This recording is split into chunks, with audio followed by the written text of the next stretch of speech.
Welcome to the track walk for the BRP iRacing series here at I-55. We're going to start with the bottom and then we're going to run the top. So turn in pretty much at the flag stand. Carry as much speed through as you can, especially with the small block. You want to keep that motor as wound up as you can. That was not a good line. The bottom is basically the middle with the small block here. You almost never really go straight when you're running the bottom here. And then we're going to go to the top here. And that's pretty much just keep her as wide open as you dare. And let the side bite of the car slow it down a little bit. But don't let it get too sideways.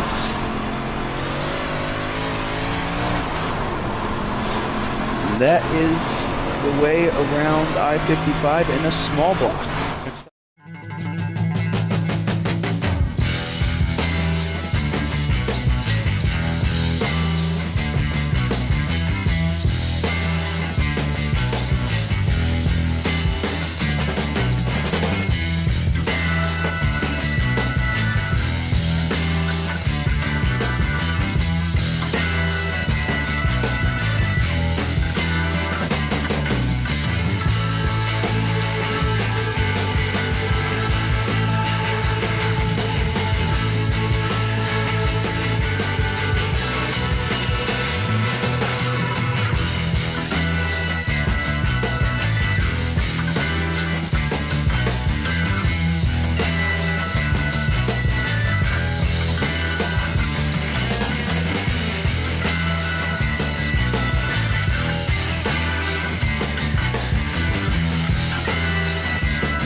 Haven't seen Gavin Isley use the top lane until maybe the early portions of this race, but as we come back to green, Brandon Plank gets a fantastic restart. Look at that, jumping out in front of the field, and Isley gonna go to the top side. Does he have anything for him? Brandon Plank using that middle groove, low groove, driving away from Gavin Isley. Joe, take us home. Well, white flag is not going to come out, unfortunately. We were just about to take it, too. Would argue that it does give Gavin Isley a little bit of a chance, because now that Plank fires, Isley's going to be able to stay right in his tire tracks just like that, and at least maybe set himself up to go to the bottom on this restart, which is exactly what Isley does. Brandon Plank not driving away from Isley because Isley gets that bottom groove back. We'll see into 3 and 4 if Isley can pressure Plank into a mistake, maybe find some daylight underneath him as they head into 1 and 2 on the final lap. Last time around the track, Higbee trying to make something work on the top side of the racetrack. Nothing but momentum for him. Brandon Plank is holding on in front of the Catfish into 3 and 4. Higbee's starting to find something up top. Will it work? Isley digs way low, and Brandon Plank will hold on. But Cody Higbee puts something together, and he will go to second and stand there on the podium as the rest of the field comes through. Brandon Plank's going to go back-to-back to start this season.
Welcome to the track walk for the BRP iRacing series here at I-55.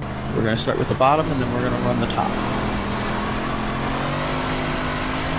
So turn in pretty much at the flag stand. Carry as much speed through as you can, especially with the small block. You want to keep that motor as wound up as you can. That was not a good line. The bottom is basically the middle with the small block here. You almost never really go straight when you're running the bottom here. And then we're going to go to the top here. And that's pretty much just keep her as wide open as you dare. And let the side bite of the car slow it down a little bit. But don't let it get too sideways.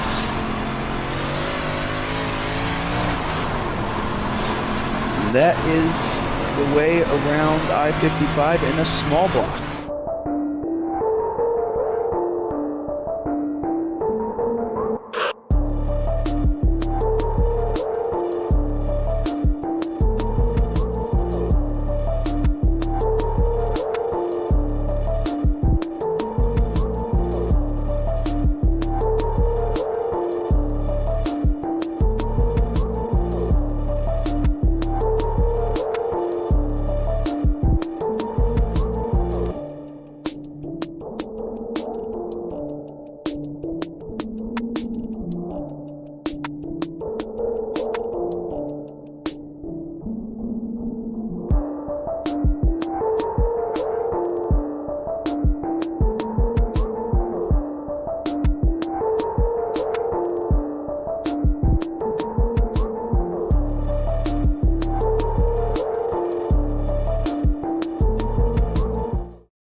If you travel about a half hour to the south of St. Louis, you'll come across a town named Peevely. It's a small industrial town nestled peacefully along the Mississippi River. If you're fortunate enough to pass through on a Saturday night, however, you'll see the town come to life surrounding the high-banked 1/3 mile dirt track we visit tonight. We are live tonight from the virtual Federated Auto Parts Raceway at I-55 for a 100-lap feature event and Race 3 for the BRP iRacing Series Modifieds. Joe Donahue here, alongside Jonathan Howe. Welcome to BRPtv. Brandon Plank has gone back-to-back to start this season, but it only holds a 3-point lead in the championship. It's our shortest track of the season so far, Jonathan. Does that throw a curveball at what we've seen from the group? Absolutely. I think this is, of all the races, this is the wild card right off the hop.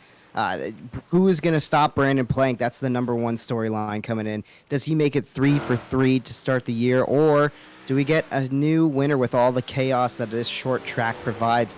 And obviously very tight confines. We've already seen some races have some serious yellows, and cautions definitely breed cautions. We'll see what we get in store for tonight. And we're very excited to have you here live on BRPtv with us. This is Mayhem on the Mississippi, a fond name of one of the more favorite racetracks that I personally have in the simulator. This racetrack is a tight, high-bank track. It's the shortest one this season so far. It's going to be the only time we visit the track, so this is definitely going to be a make-the-most-of-it kind of situation for these guys. And I think, Jonathan, that I-55, I don't really know if I could compare it really to any other racetracks in the service, because Lanier is a short track and Cedar Lake kind of has a very symmetrical shape to it, but I-55, just the way you run this track is completely different than all the others. Yeah, and I think that opens the door for maybe some different faces up towards the front. I, for one, I'm going to be watching, obviously, the battle between big blocks and small blocks tonight. I believe the majority of the field is going small block tonight with it being such a short track. And we're watching practice right now, and I don't think it's a surprise to see Gavin Isley, who was fast last week and pretty much had that thing.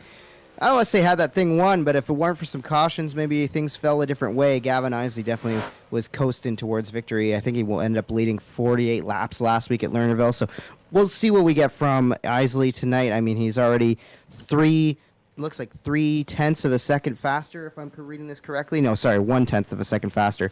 He is flying, though. Travis Miller, he needs a good run to rebound after a tough struggle last week. It's really anybody's race, so I'm looking forward to seeing who steps up to knock off that 77. Oh, yeah, tonight's going to be a great race, and even though we're only 2 races in the points championship, I think it's kind of shaping up to show who's the strong suits, and maybe like you mentioned, Jonathan, I think Travis Miller is one of the names that coming into the season we were expecting to be a heavy hitter, and he did not have a good start to the season, but last week didn't go too bad. He's sitting all the way down in, 18th spot in the championship, and wow, I mean, even with just a heat race win, he'll move into the top 10. It's a very tight battle from 9th down to even 23rd, 24th in the championship. So small amounts of points are going to make differences in the championship right now, and I don't really think that shows how well Travis Miller is going to be able to do the rest of the season.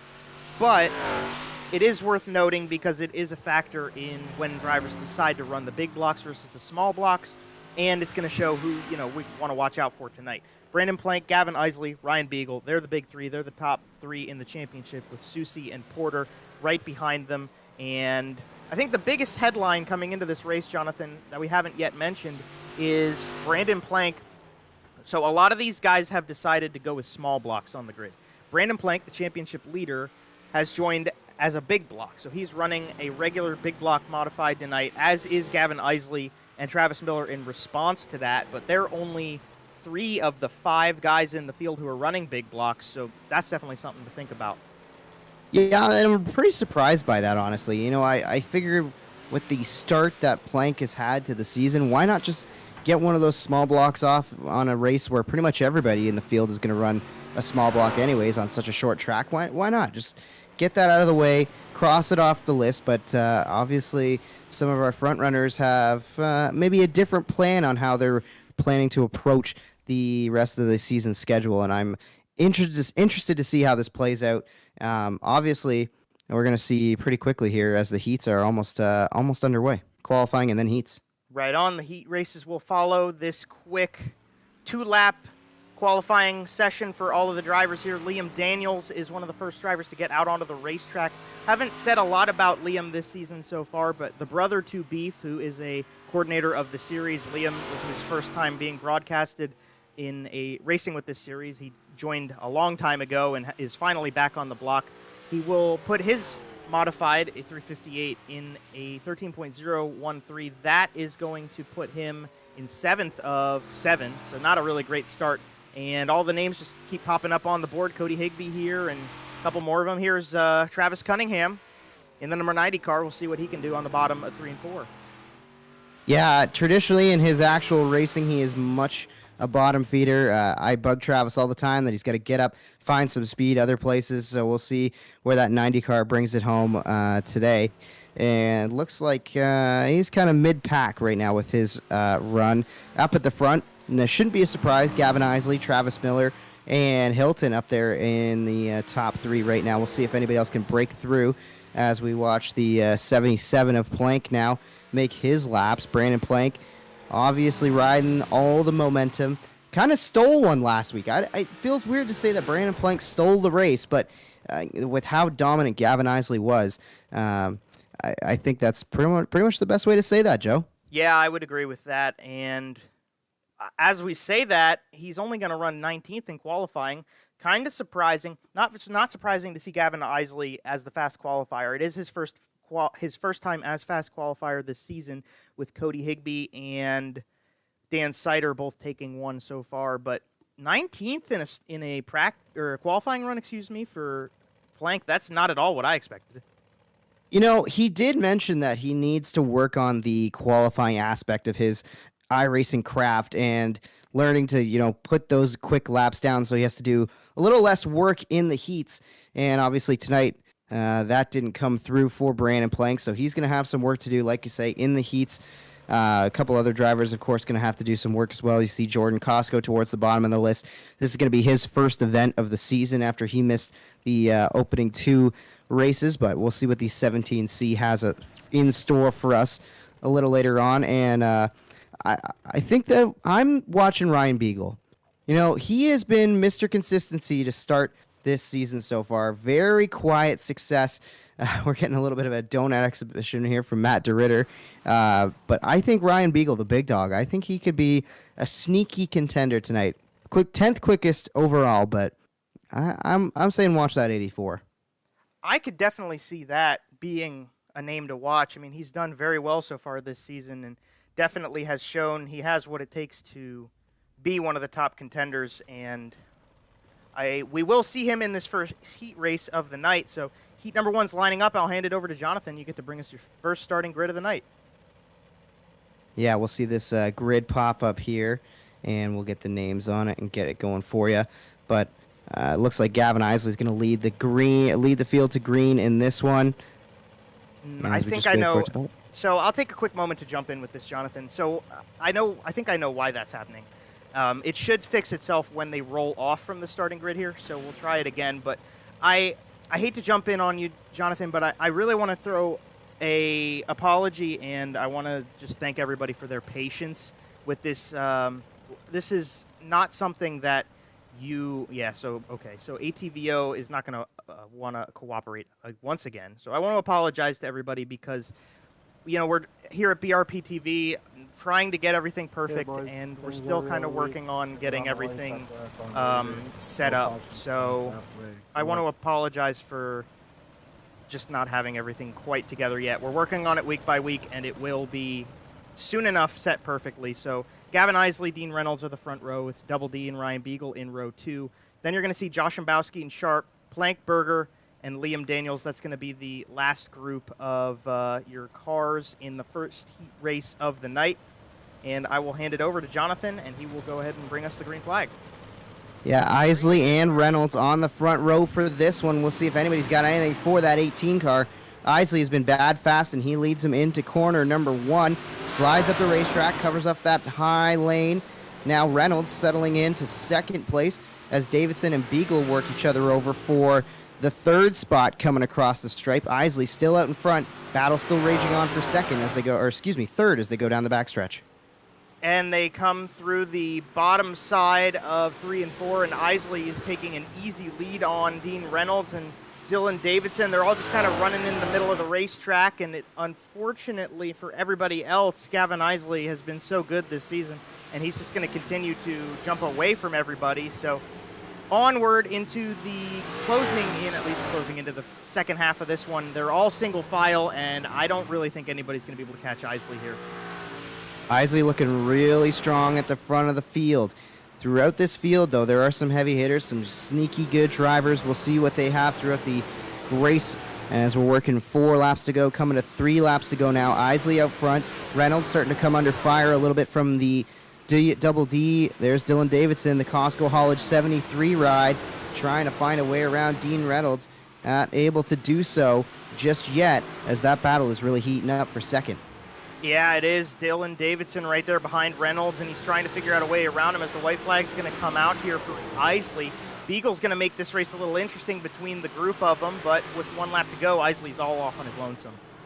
One more time around. Reynolds doing everything he can to hold off Dylan Davidson. Beagle up on the high side. He's lurking there, trying to find some room down low. Isley's going to win this one, and then it's Reynolds bringing it home second over Davidson. Beagle. Good racing at the front of this pack as we see the top 4 cars almost finish under a blanket, but everybody chasing Gavin Isley. Not a surprise after how fast that 18 car was. And with that, we will move into the second heat race. We want to make a quick shout out. I will go ahead and bring you the starting lineup here. I want to make a quick shout out to MDR Designs and Jam Performance. MDR Designs is the competitively priced graphic design work that you'll see on a lot of the race cars in this racing series. Matt DeRitter, one of our drivers, is the head guy for that, and we want to thank him for being a part of the series, and we want to thank Jam Performance. I mean, if you know, you know. That's all there really is to it with Jam Performance. So we'll bring you the starting grid for the second heat race of the night. Travis Miller, a.k.a. The Thriller, is going to start on the front row beside Cody Higbee with Alan Slight and Joe Matthews behind them. Then you've got Bardsley and DeRitter, Meitzler Pereira, and Jordan Costco. That's the 9 of them, and that's heat race number 2. Travis Miller is the only car in this group, Jonathan, with the big block, and I think that's probably going to tell us who's going to win this heat race. Yeah, definitely. I think the big blocks are going to be dominant early, but we'll see what the small blocks can do as this track really starts to wear in a little bit more and the drivers start chasing these lines. Higbee trying to hold steady with Miller there on the start as they get ready to come to the green flag.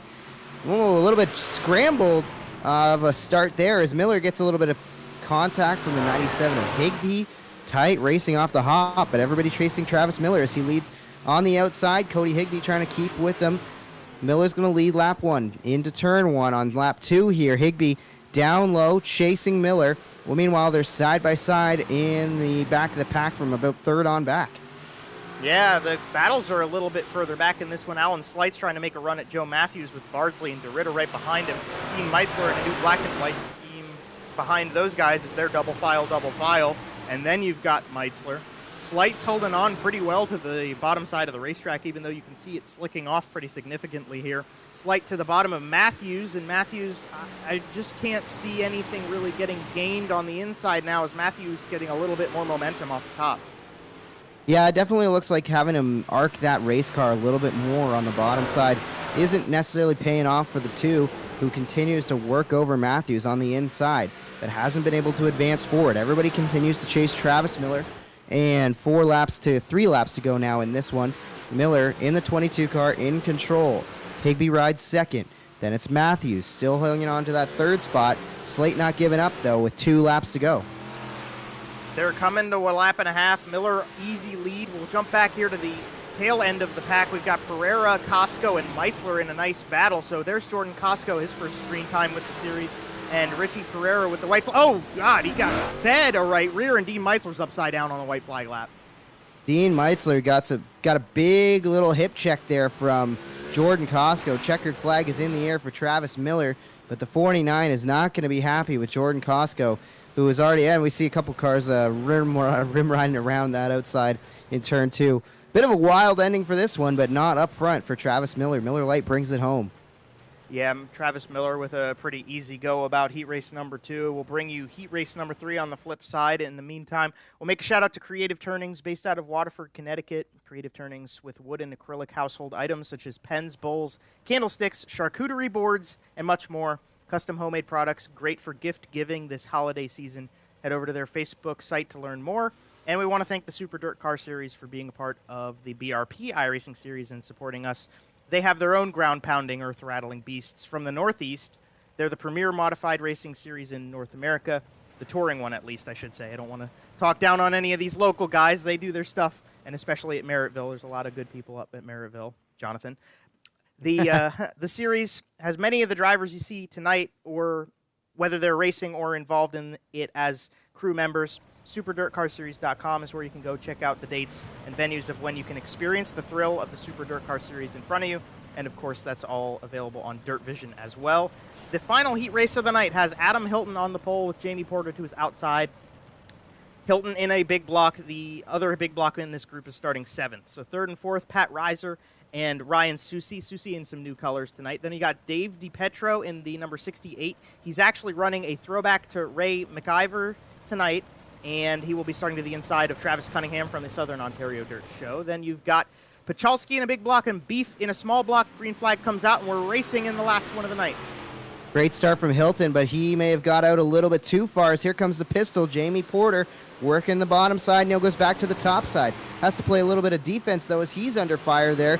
Tight racing off of turn number 4. Lap 1's going to go to Hilton. You can see Ryan Susi challenging the pistol in the traditional slack colors tonight for Ryan Susi. That is the scheme that he won a championship with, a coach championship with at Merrittville Speedway. As we got a wreck in the back there.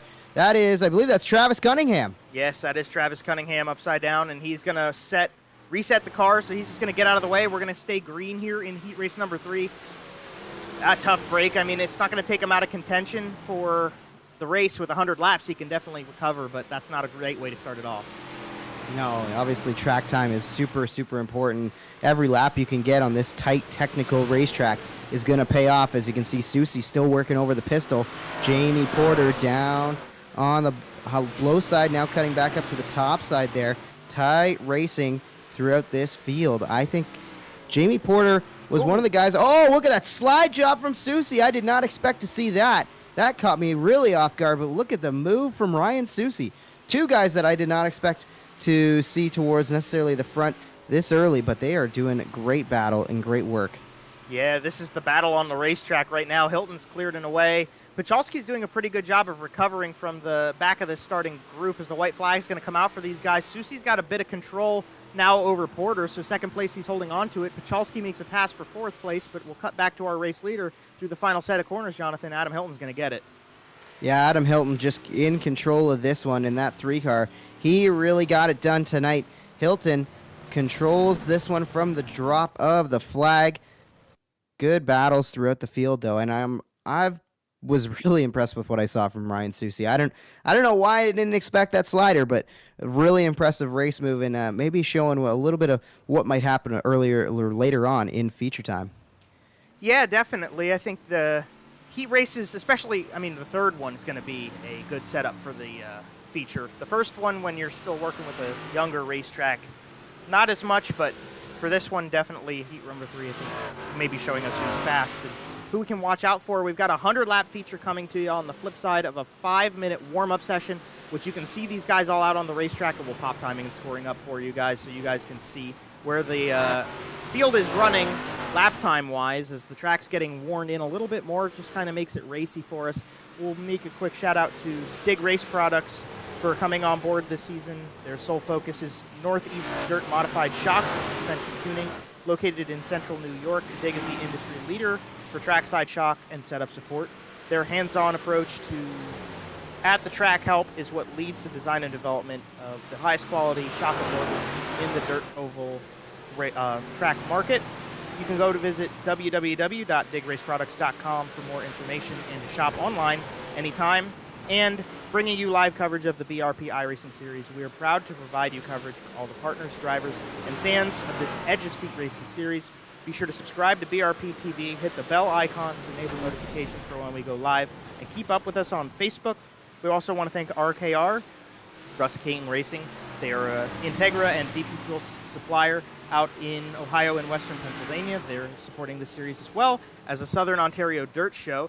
Travis Cunningham, who you'll see out on track, hopefully not upside down like Tyler Joshambowski is. Well, they're all upside down. I don't think Cunningham did it again, but him and the lovely Jonathan Howe that I'm fortunate to be beside for these broadcasts bring a good inside look at all things dirt racing in Ontario and have even featured a couple of the guys from this series, and definitely a worthwhile thing to go check out what they do in their spare time when we're not trying to keep up with this slew of cars here at I-55 with the BRP iRacing series. We want to thank you all for joining and getting through this. We got about 2.5 minutes left, Jonathan, until 100 laps, and that's a lot of laps. Yeah, it's going to be a long one. Southern Ontario Dirt Show podcast, of course, it's been a blast. We're heading into the off season here, but we're still trying to keep up with the content, and this BRPtv iRacing League has really kind of become one of our main talking points each weekend, something we cover a lot for fans that are looking to see kind of what we're about. This past week we just featured Peter Turford, who has taken over the Southern Ontario Sprint 360 sprint car division here in Ontario that is now kind of an amalgamation of all things 360 sprint car racing. So we talked about that, some changes with the format in terms of the racing, and of course Travis, who races 360 sprint cars, is pretty stoked based on what he's hearing from that series and what's coming in 2023. So that interview you can check out Apple, Spotify, pretty much anywhere you get your podcasts. We are there, and you can find us, of course, on social media at SODS_pod and on Facebook, Southern Ontario Dirt Show Podcast. I'm looking forward to hopefully seeing Travis keep it on all four wheels. Is more chaos. Wow, look at this. I'm really hoping this is not a precursor of what we might see tonight, but with how tight these confines are, one little mistake, Joe, could really just create a whole bunch of chaos. Yeah, and I hate to say it, but I think we have an expectation for a little bit of this to carry over into the race. You know, once the track gets slick and it's slippery, the cars are a lot harder to handle, and it's just a third-mile track with a lot. I mean, we've got 26 cars out here. That's a lot of guys to put big blocks, small blocks, whatever you take. They're all modifieds, and they're all going to be kind of crowding in, and especially on the start and restarts. I wouldn't be surprised to see a lot of yellows, but you know, these guys they're going to give each other as much room as they can, and they'll try to stay smart the whole way through it. 100 laps is a long time, so there's no use in ruining your race at the very beginning. I think it'll kind of pick up at the end. But yeah, I hate to say it, but I definitely think we're going to see a couple yellows. I was even willing to bet money that we were going to not go the... I was going to bet that we couldn't go the whole 100 laps, but then I figured, you know, nah. I got to pay college loans. I'm not worried about putting more money on the line. But Yeah, fair enough. I think if you're, you know, somebody who maybe struggled in the heats, you know, we saw that incident for my pal Travis Cunningham. If you're starting towards the back of this feature, I really think the attitude, the strategy has to be to just ride, almost treat it like it's a NASCAR super speedway race or something, and just ride at the back of the pack in the safe zone. Try to avoid going a lap down, because obviously with how short this track is, lap traffic I think is going to be a big factor in it as well. But if you can just kind of keep yourself mid-pack, out of trouble, out of the eye of the storm, so to speak, I think that is maybe the key to success tonight here at I-55. definitely, I definitely agree with that, Jonathan. We're going to have to just wait and see what becomes of the lap traffic, and I'm assuming we're going to have some yellows to play with that as well. We'll try to see if we can bring the starting grid to you now. It should be updated, so it'll have to reset itself with the field of drivers coming in and taking their spots on the grid. But your pole sitter is Gavin Isley, the winner of the first heat race. Travis Miller will start to his outside, and then Hilton and Reynolds. The rest of the grid, it's all set by our heat races, and there's 26 of them. And we're just rolling off now. We're not going to have a lot of time to talk about it, Jonathan, so we've got about a lap and a half before we go green. What are the thoughts, and how do we approach turn one so that we don't all wreck at the same time? I think you got to be patient. Give your fellow competitors some time and space early in this one. Log laps if you're mid-pack. Don't worry about advancing, because you never know what could happen and who may or may not fall out of this race. If you're at the front of the pack, like Travis Miller or Gavin Isley, I think you want to be picking your way through that lap traffic as fast as possible. Get past the lap traffic, get through the field, and maybe try to put some cars and some track position between you and a fellow competitor, especially if you are Travis Miller, whom we know is desperate to get a good result here. Gavin Isley, obviously, he has been fast, but doesn't necessarily have the wins to show for it. Who takes the win tonight at I-55? Green flag is out, and we are underway side by side at a corner number 2. Isley on the low side trying to clear Travis Miller into 3 and 4 now. Look at Isley, so smooth on the bottom side. And I think I don't want to jinx it, and I'm about to, but we got through the first lap, no yellow. I'm pretty happy with that. Everybody kind of figured out a way to get through cleanly, and we are under green flag conditions and off and running on Mayhem in the Mississippi. Let's go. Travis Miller on the outside took the advantage with some momentum, and Isley's trying to catfish down low, and there goes that yellow I was talking about. I think we are looking at, yeah, that's, ooh, whoa, Zach Bardsley's all over the place too. All right, well, let's try to see if we can figure out what happened to the number 11 car, and I will hand it over to you. Let's see what we got, Jonathan. Yeah, you know, this is going to be one of those things where I think we're going to be finding out that some drivers, there's all kinds of problems here. This is a little bit, I think we're going to see multiple cars in front of Bardsley that really starts this. It looks like, I believe that's the 84 of Ryan Beagle. Yep, Beagle gets tagged and together with someone. I'm not sure who that was. If we can go back, it might have been Davidson. I think it is. Yes, that's Dylan Davidson. They were racing side by side, and then I think down the front stretch, I'm not sure if Davidson tried to clear himself and wasn't clear. That looks like maybe exactly what happened as those two come together and everybody just piles in. You can see the pistol. Jamie Porter gets a piece of it. Then Bardsley nowhere to go. He piles in, and then a few other ones getting some damage, getting some not fun rides early in this one, including my pal Travis Cunningham. Of course, Travis, come on. I told you got to keep the car clean. Liam Daniels gets a piece of it as well. Oh, tough break for some of the back markers early in this one. Yes, indeed. And as we might have got a little ahead of ourselves here. The yellow's going to come back out, and I think it's they came a little bit quickly back to it. Pachalski has caused some trouble in the 21 car, so we'll go ahead and Try to get a replay of what we've missed here off of the restart. Oh, my goodness. This is going to be an interesting one for you, Jonathan. Yeah, the 21P of Tyler Pacholski here. They're calling him now the hot tamale after, I guess, he got a little heated last night in a practice race. And he just loses it by himself. And then DeRitter, unfortunately, has nowhere to go. He piles in. And, wow, that car...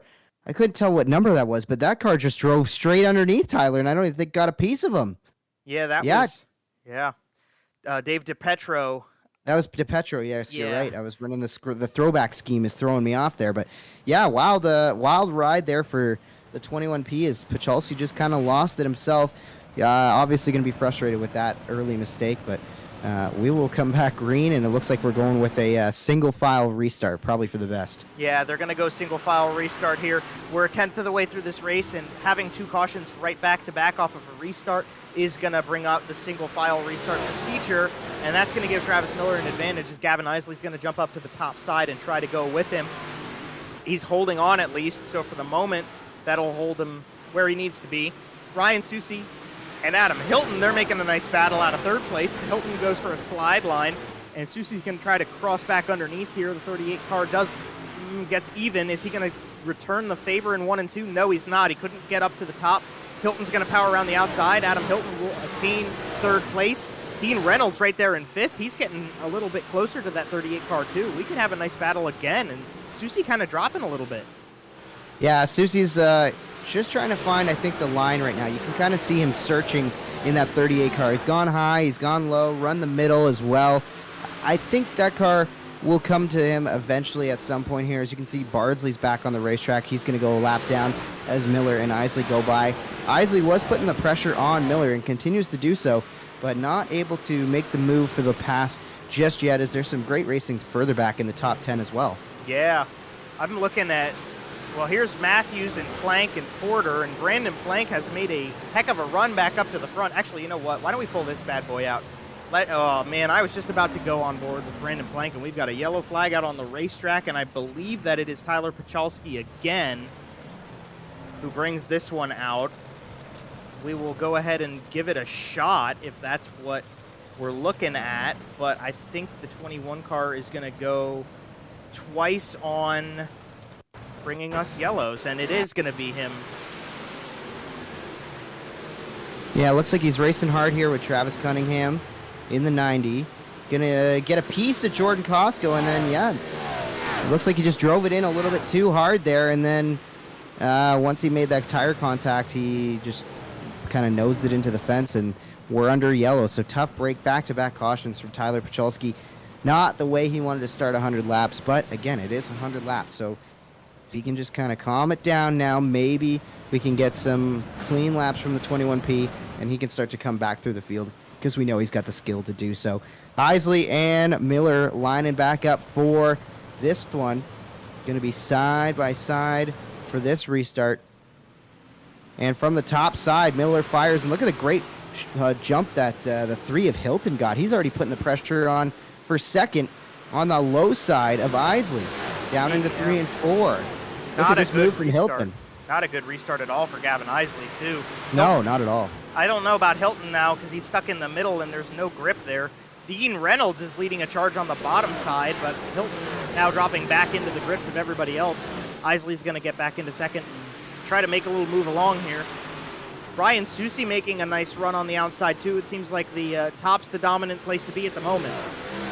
Yeah, hold on to her. Dean Reynolds did all he could to stay off the 3 car, and that's going to cost him some time and track position, as now Dylan Davidson trying to make the move on the 79. There's the 73 car underneath the Reynolds machine, as there's more contact at the front involving Plank. Brandon Plank got a piece of that one, and it looks like we stay clean and green for now. I'm not sure if Dean Reynolds was able to hang on to that. Yes, he did. You can see he's only dropped back to about 10th position, so great recovery, as I thought for sure him and Plank were going into the backstretch inside wall. I did too. Now we go on board with Dean Reynolds. He has recovered. He's just kind of stuck on the bottom right now behind Alan Slight and Dylan Davidson. He's got Joe Matthews to the outside, and right behind him is Tyler Joshimbowski. So they're going to have to try to do the best they can to hold on to it and get through a couple more of these laps. We're a quarter of the way through the race, and let's jump back up on board with Brandon Plank here, as he is just continuing to make a charge to the front. He's up to 6th place, and he's looking for 5th with Higbee and Susie side by side in front of him. He gets a little close to the wall there going into turn 1. Oh, look out, Cody Higbee. That got wild there for a second, as it looks like Higbee actually able to save that after the wall ride, and then Matthews makes a little bit of contact with Porter there. Tight confines of I-55 on display. There is little to no room for error, whether you're at the front of this field or the back of the pack. It has been pretty chaotic, and it looks like we're going to get a yellow once again here, and we'll see what the caution is out for this time. I am thinking that it has got something to do with this guy, Liam Daniels. So let's go ahead and bring it to you. Yeah, he's going to be involved in this, and we're going to see what happens with Jordan Costco as well. Oh, yeah, Costco just kind of runs over him. There was a hole there, but not much of one, and Costco went for the daylight, and Liam Daniels was unfortunately in the way of that one, and then he tries to get it going right in front of our leaders there. That was a hair-raising moment for sure for Travis Miller, I'm sure. But the caution flag waves. Miller, Isley, and Hilton still out in front of this one. And Liam Daniels going to be dropping to the back after that contact from Jordan Costco. Yeah, and that was unfortunate because that was really not much of an incident, really. It just so happened to be in front of the leaders, and that is a pretty immediate yellow flag. So good call from the officials to make that a yellow, but not anything too severe. So we'll go back to green flag racing pretty much in the same spot. But Travis Miller now with a good restart. Hilton tried again, and he just can't hold on to it with the bottom side of the track right now. Yeah, it appears there's no drive off if you want to run that low side. You can definitely pull even, maybe on the entry and maybe through the middle of the corner. But you can see just the drive off is just not there for the bottom side just yet. But if you're a little further back in the pack, maybe that plays in your hand because the top side being so dominant seems to be where everybody wants to be right now. Oh my goodness, look at this slew of cars all over the place. Jeff Sharp, Dean Meitzler, Josh Mbowski, Pereira, they're all having trouble here. They kind of get squared away just as we go to check in on them. Pereira and Sharp, a little bit of beat and banging there into turn number 3, though. The race now is getting heated up as well with Slight, Hilton, and Matthews once again. As even Gavin Isley's getting a look at the race lead. Gavin Isley working the bottom side. Maybe the middle, we'll call it, if the groove is at. The caution is out once again on this field of cars. Tough racing. I'm looking towards the back of the pack. I wasn't able to catch the incident out of the corner of my eye, but we will see if we can get a replay on it. I think it's got DePetro and Cunningham written on it this time. Let's see what we get here. Yep, that's what it's going to be. So we're going to come into it a little bit further back, but it's going to be Cunningham running over the back of DePetro here, and looks like on the entry of turn 1. Yeah, looks like Dirty Dave's trying to work underneath. I believe that's Meitzler in front of him, and maybe Cunningham not realizing that DePetro's got. Oh no, that's not the case at all. That was just Travis getting a run and kind of sailed it in there, and Dirty Dave was still going through the turn.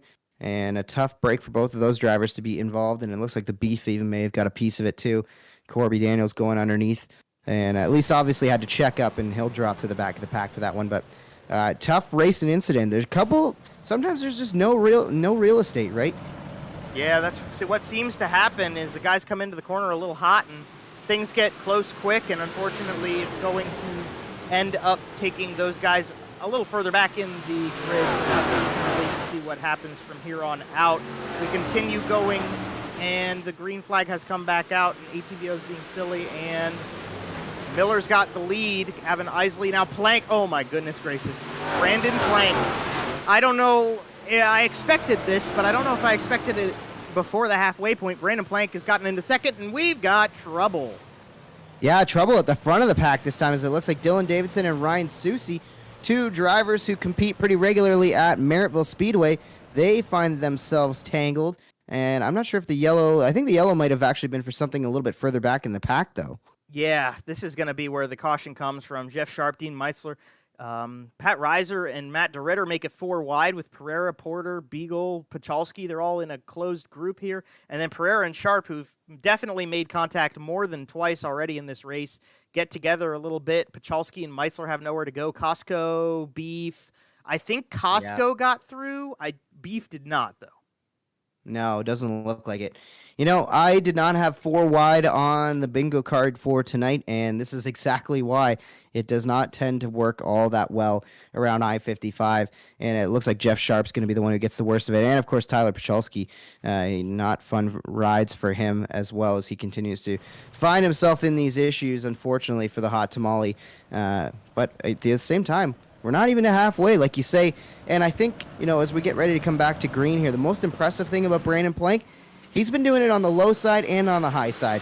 Wherever there is a hole, this man finds it, and he is going to the front with that 77 car. And we'll see what Travis Miller's got to hold off him. As look at the huge slider from Plank into 3 and 4, but no, the drive off not there that time. Miller hangs onto the lead. Oh, and Miller gets a lot of the right rear end of that wall up top, and it keeps his momentum at least stunted that Plank's going to stay in position. Oh, man, they're digging up as far as they can to see if they can get a little extra grip before they start rubbing the wall up top. And it's just a matter of time before the bottom starts coming in.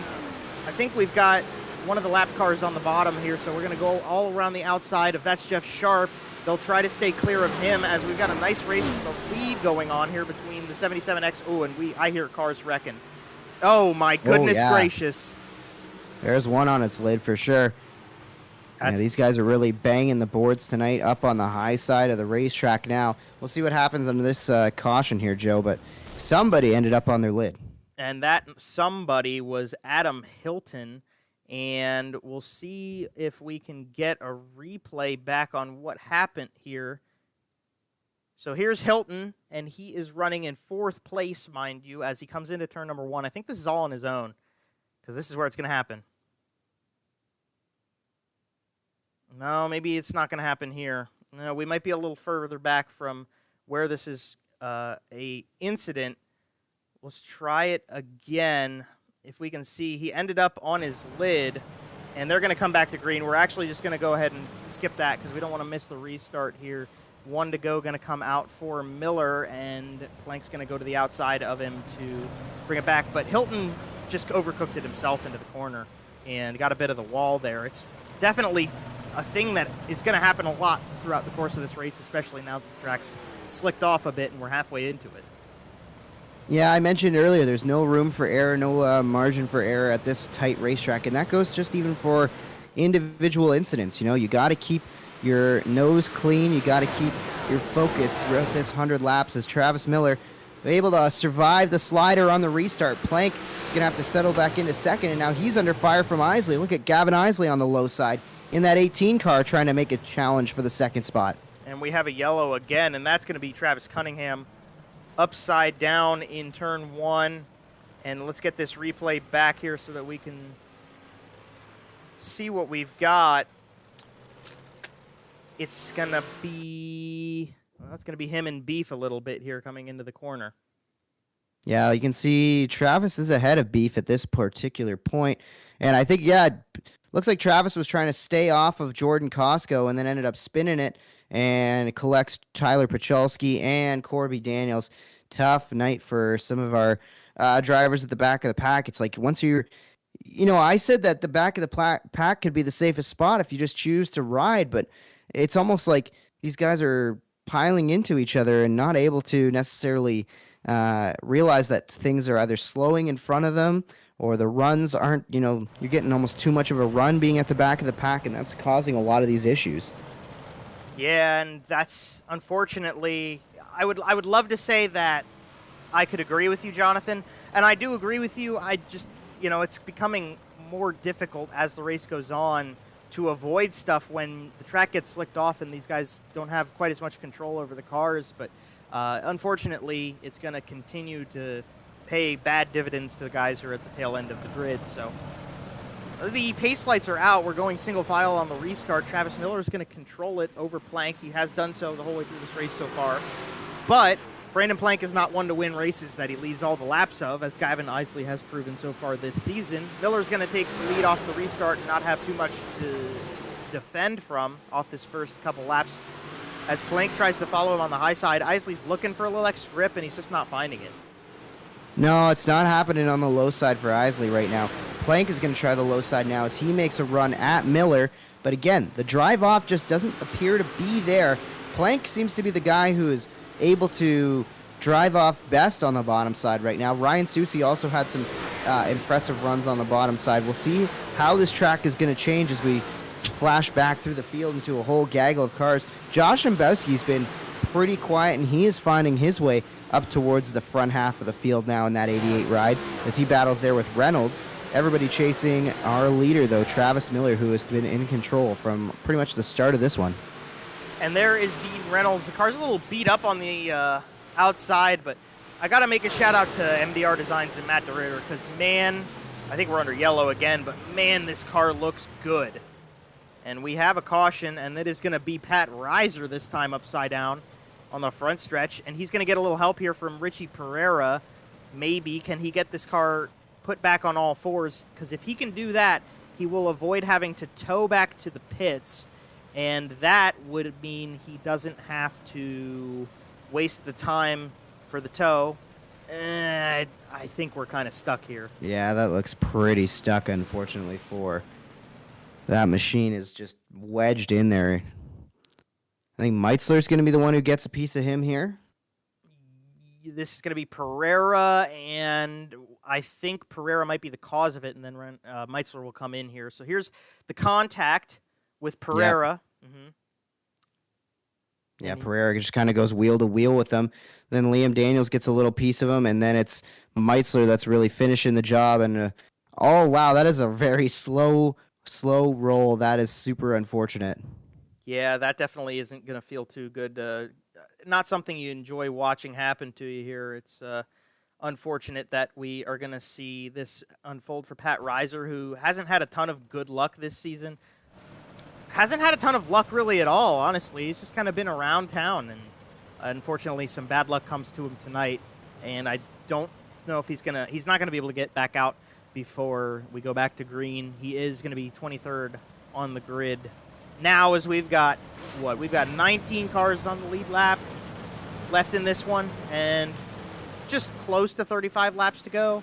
We're losing them slowly, so we aren't really that far back on how many cars we started the race with, but Ryan Susi. Ryan Susi goes for a wall ride. The field scrambles behind him, and I think that is going to bring out another yellow. Yeah, that looks like we are back under caution for that one. Yeah, our fourth place driver ends up going for a wild wall ride as he was just up in front of this field, looking pretty strong throughout the race. We'll get a replay of the incident here. Yeah, just jumps the curb, and then, yep, there it is. Jumps that cushion, rides the wall, and avoids going over. But Ryan Susi goes for a wild ride, and we're back under yellow.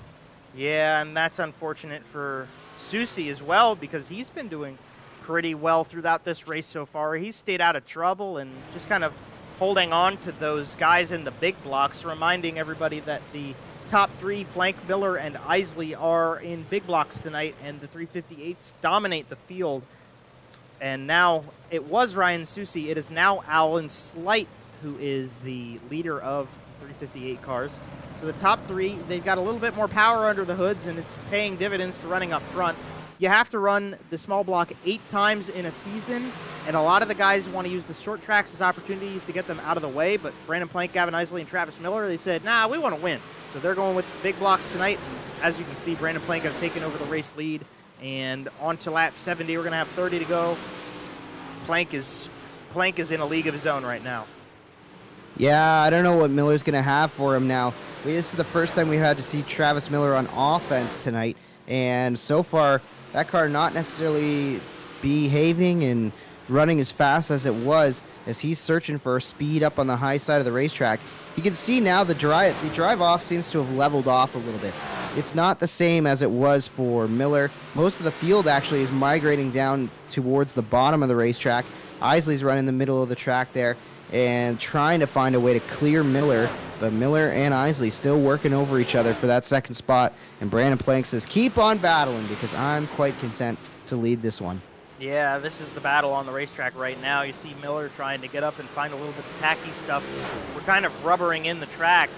It's getting dusty, but right now for Isley, not rubber enough on the bottom of the racetrack to get around the 22, and it's actually giving Alan Slight and Joe Matthews a chance to fight up into this, as Slight and Matthews both in a small block. Oh, they're holding their own darn well here. Yeah, Slight's trying to make a move to the inside, and Matthews was also ahead of Slight just a moment ago, but not able to hang with the 2-car. And the more these guys continue to do battle, the more Brandon Plank just checks out on them. We'll see if lap traffic starts to be a factor here or not, because as Brandon Plank starts to try to find different lanes, you never know, he might try to tiptoe around, try to avoid trouble. Obviously doesn't want to get damaged, doesn't want to get caught up in something, but you want to maintain that track position advantage that he has now of, call it maybe 4, 5, 6, even 7 car lengths as he starts to make a pass on Corby Daniels, the Beef right here. Yeah, so he's going to go around Beef, and this is going to be the lap traffic that you talked about way earlier, Jonathan. It took us a while to get to it, but now it might start to become a factor. Costco and Rise are side by side in front of your race leader. Beef has gotten out of the way pretty easily to let the leaders through. Plank, he's going to get held up here, and this might give Isley and Miller a chance. No, now they're going to, well, maybe open a door for him. No, Plank's going to have to go back to the bottom to get around the 17C. Yeah, he is definitely having to work at it. Costco doing his best to stay out of the way, but also stay competitive. As we flash back to the battle for second, Isley has it. Miller wants it, but he also has to play defense as Slight is there as well. As we've seen basically the top 5 cars really break away from the rest of this pack here. 3 of them being big blocks. We kind of expected that, right, Joe? But got to give a call to Matthews and Slight. Doing a great job representing the 358 tonight. Yeah, they're doing a real good job with these cars right now. And I want to mention that we've seen the gap between Isley and Plank with those lap cars fighting. It cut down 4/10, but it's now fully restored for Brandon Plank. He is absolutely just tearing it up at the front of the grid right now. Alan Slight and Joe Matthews have stayed close this whole time.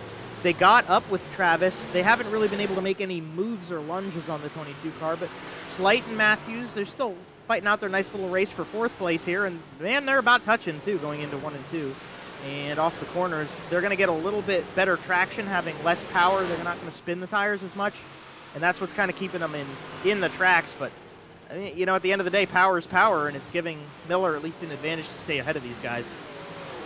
Yeah, definitely. You can actually see the rest of the pack is almost falling back or starting to catch up to our top 5, if you will. Plank out front, in control of this one.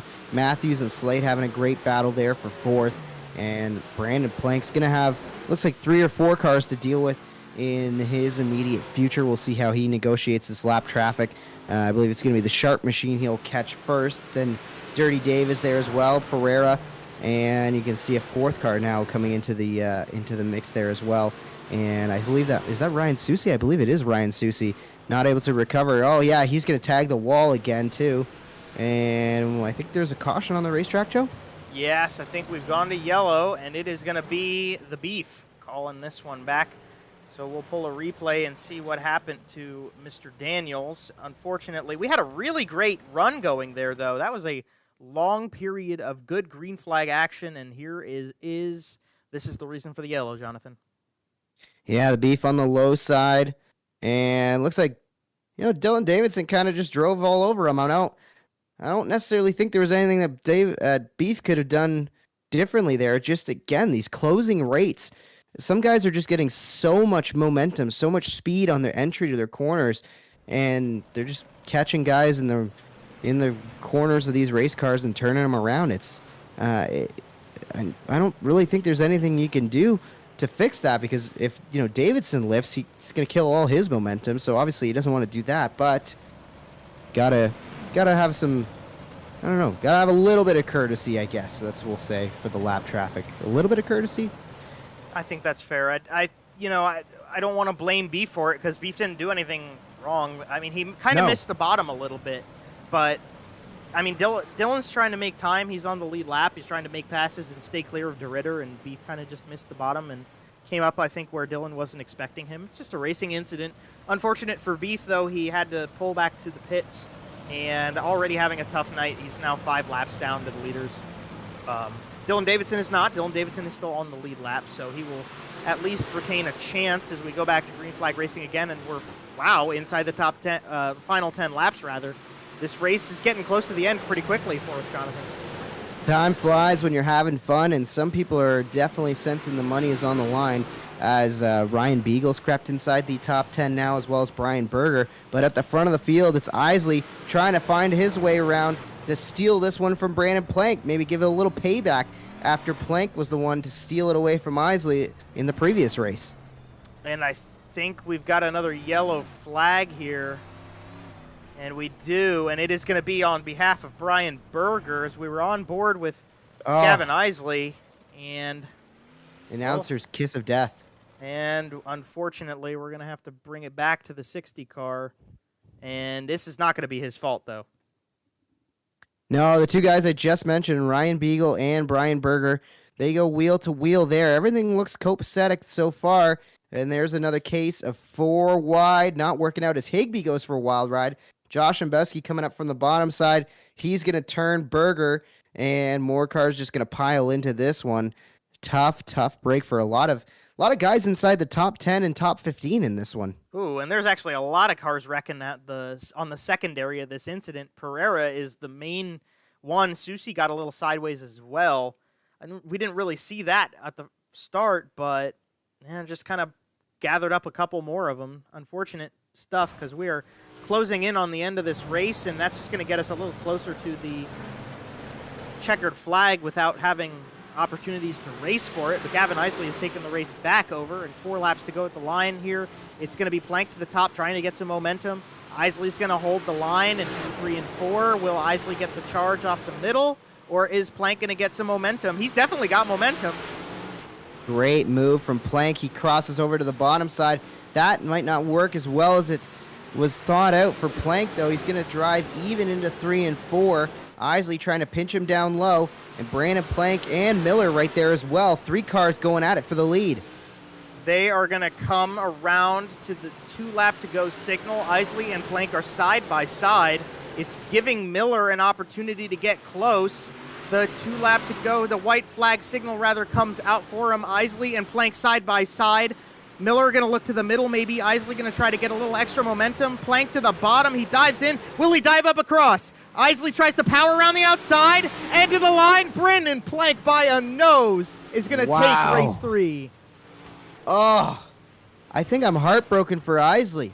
Isley, I thought for sure was going to get that drive off, but not able to do so. And Brandon Plank noses it ahead by, what is that, 100th of a second? The difference at the stripe? Insane. Yeah, the difference at the line is a 100th exactly for Brandon Plank, and I don't even know what more to say. When you have a hand of cards, you got to play them, and you got to know how to play them, and you got to know when to play them. And I think that might be the story of the season for Brandon Plank, because I'm almost completely speechless. I really thought when we went single file there, I didn't think Brandon Plank was going to get the position to go around Isley like that, but holds on to it by a nose, a literal nose.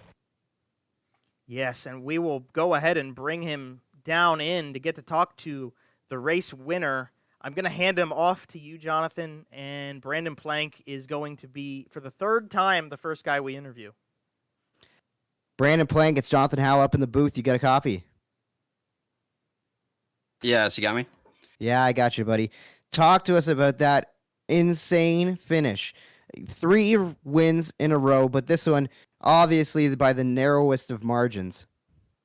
Man, it was a lot of fun. I was doing everything I could to kind of stay off of Gavin there, and the cautions fell hard for the leader a couple times. Like I just got in ahead of Travis, and they gave me the lead when the caution came out, and then Gavin had just snuck ahead of me, and they gave him the lead, so it was kind of like a ball don't lie situation. So I felt I deserved that, but was going to try to do everything I could to get back by him. And I didn't know if I had it or not, to be honest. We came to the line and I just kind of stared down at the timing and scoring to see if it would tick to 1 or stay at 2.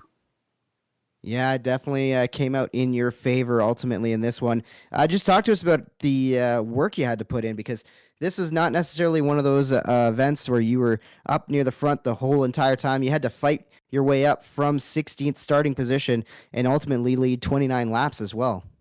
Yeah, I was talking to my dad kind of throughout the event, and I didn't time well, and I kind of instantly assumed that just everyone had small blocks.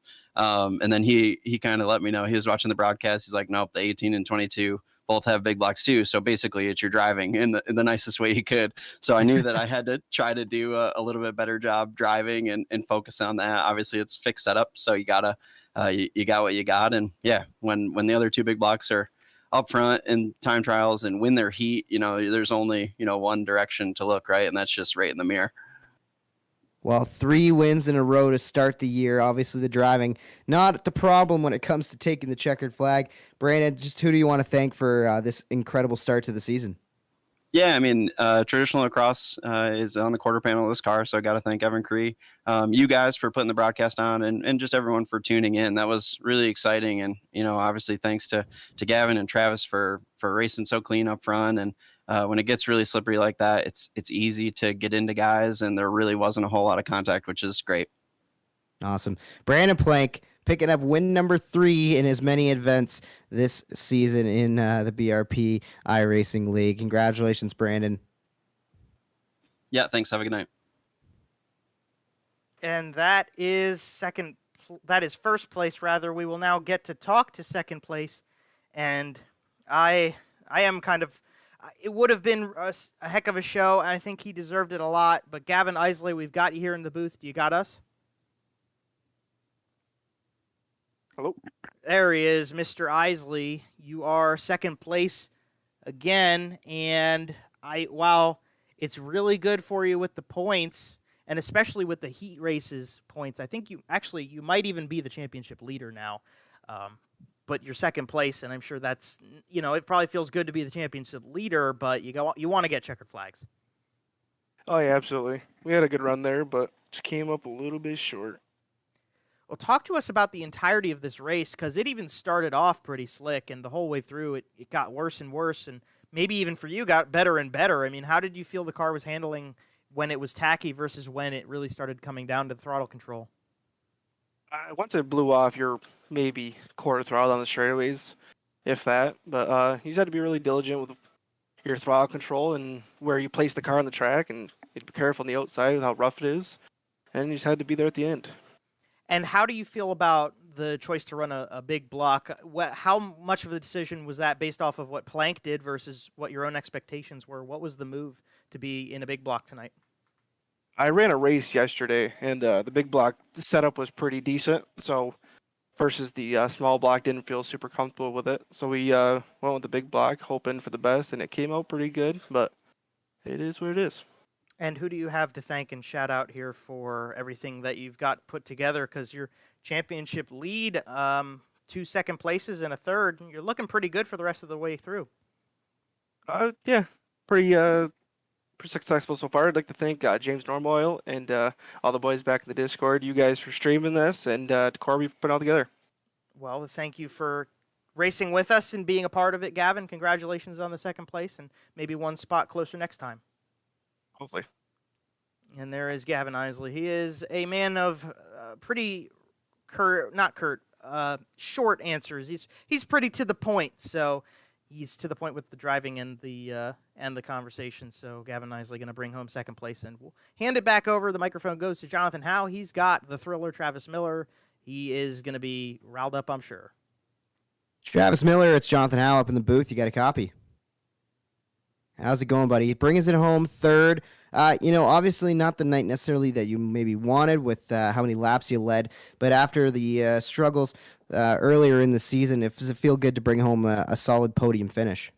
Yeah, it's definitely nice to be consistent. I mean, that one caution there, we got put behind Brandon, and it was just kind of when the caution fell, he was a little ahead of us. So that kind of sucked because he's just so consistent that you can run with him and you can keep up with him, but passing him is a whole other difficulties. So that was unfortunate. And then kind of found something at the end of the race there following him and Gavin that I thought was going to work, and kind of just gave a last-ditch effort there on the last lap to kind of pull off the bottom and see what we could do. And we just came up a little bit short. And Travis, just talk to us about the view you had in front of you. You mentioned you're just coming up a little bit short yourself. You were almost taking it 3 wide to that exciting finish. So just talk to us about your view, and maybe did you think for a split second they might come together and the seas might part for you to come through for that win? Yeah, I mean, on the back straightaway they were pretty spaced out, but for 3 laps in a row there on the front straightaway they were almost touching, or they were touching. So I was kind of torn between just running my line and trying to see if I could get around them if they did make contact, and with trying something to try and get around them. So I waited a little too late, and then when I ran off the bottom on the last lap there, I got a good head of steam. It just wasn't enough, unfortunately. And who do you want to thank for this great drive tonight here, Travis? Oh, I just got to thank B for putting the league on the BRP iRacing series. He puts a lot into it every week, and we had a pretty good race tonight. So I can't be disappointed about that. And BF Sports and Garden City Detail. That is Travis Miller, and Travis, of course, anything but light on speed tonight for Miller Lite. Great run in the 22. Travis Miller bringing it home third. Thanks for coming on with us. Thanks, boys. Have a good one. And that is the top 3 there, Jonathan. I think we could have probably expected to see that top 3 being, 3 of the 5 guys in big blocks tonight. And even with that extra power, it really wasn't that much of a difference maker. So I wonder how it would have gone if these guys would have maybe decided to go with the small blocks too. But even being the 3 big block guys, definitely 3 of the main guys to look for top 3s throughout the entirety of the season. Yeah, it definitely is interesting. It's going to be interesting to see how this plays out the rest of the year. And I'm already not necessarily looking ahead to the next potential season, but what if we made it so that, the previous week's winner picks whether the whole field is in small blocks or whole field is in big blocks? That's something I think that we could talk about for the offseason, but this has been so fascinating to watch who picks what and when. And obviously these guys continue to run big blocks, which means Brandon Plank, Gavin Isley, and Travis Miller probably going to have to go to the small block in a race where not many other people are running small blocks. Yeah, for sure. And that's going to be a later in the season conversation to kind of see what happens with Brandon Plank and Isley and Miller for deciding to use the big block tonight. So we'll look at the final results of the night. Plank, Isley, Miller, that's your top 3. We talked to them.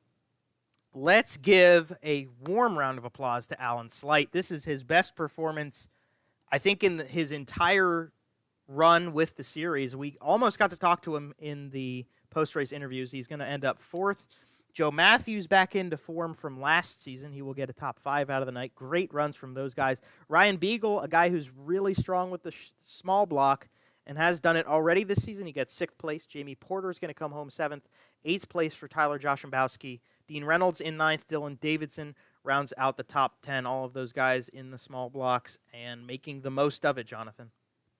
Yeah, pretty impressive stuff as we see 11th through 20th here. Cody Higbee at one point was going for a pretty wild ride, so recovered to 11th. Pretty impressive stuff. Matt DeRitter brings it home 12th. Dean Meitzler. Liam Daniels, another driver that was involved in more than a few incidents, and he ends up inside the top 15 as well. Richie Pereira, another driver involved in that one as well, as we see a little bit of a change in the results there. I believe that might be a little incorrect on your screen there, but we'll adjust that for you. Yes, so the session, something has happened to the session here, and once again we are going to have to let that go. So we're just going to have to let that go because we are continuing to see why ATVO is not a perfect program, and that's not good for us because we want to bring you the best coverage we can, but Brandon Plank is the winner tonight, and we will have to let it go to dirtnerddata.weebly.com. What a great lead. I didn't intend to do that, but I want to make an announcement on behalf of the series. All of the power rankings information, so that's going to be stats on who's getting wins, top 3s, top 5s, and then it's going to rank everybody's kind of recent performance. That is all going to be live on a new dirtnerddata.weebly.com webpage. The link to that will be coming to you shortly. I think it's actually in the description already. It is not. So we will get that to you soon, but that is going live very shortly, and that will be a great place to kind of keep up with all of the stats on how the series has been running for the entirety of the season, and the points will be updated and made public for everybody to see for next time when we go to Knoxville. But Jonathan, next time we go to Knoxville, I don't think Knoxville up next. I don't think think be it could exciting. be any more different than what this racetrack is. No, maybe you'll see just as many guys up on the high side making time. That's maybe the only thing I could predict with these modifieds, especially small blocks. Maybe, we'll see what happens in Knoxville. I just want to say once again, how about that finish that we got today? That was really something. You know, I expected those three, Miller, Isley, and Plank, to be at the front of the field, but I did not expect to see a 100th of a second difference at the stripe between first and second. I did not either. And as they now are, I can bring this back up, and we'll just quickly go check out everybody else as the results got fixed up. And we'll look at everybody. These are all the guys who did not finish the race today. So these are going to be guys probably using their drop week here at I-55, if not just taking a poor run and putting that in the docket for the rest of the season. But the rest of the season starts off at Knoxville next time. We want to thank everybody for tuning in. We want to thank our series partners. Obviously, the MDR Designs, GM Performance, Creative Turnings Cruise, Super Dirt Car Series, Dig Race Products, BRPtv, Southern Ontario Dirt Show, and now Dirt Nerd Data for the stats. We want to thank everybody for tuning in and being here with us for Mayhem on the Mississippi. Jonathan, final words for the week and closing in on Knoxville next time? Yeah, leaving behind the chaos of this crazy short track at I-55, heading to maybe a crown jewel. We'll find out how it plays out on this racing schedule, but excited to see Knoxville, the first edition of Knoxville, as well, as we will be there later in the year as well. Yes, so with that, we will set everybody free a little earlier than we're maybe used to with this series. Sometimes we stick around for a while, and sometimes things get wrapped up pretty nice and neat. So thank you guys once again for tuning in. This is Joe Donahue and Jonathan Howe with BRPtv. Thank you for being here, and we will see you for Knoxville in 1 week's time. Take it easy until then.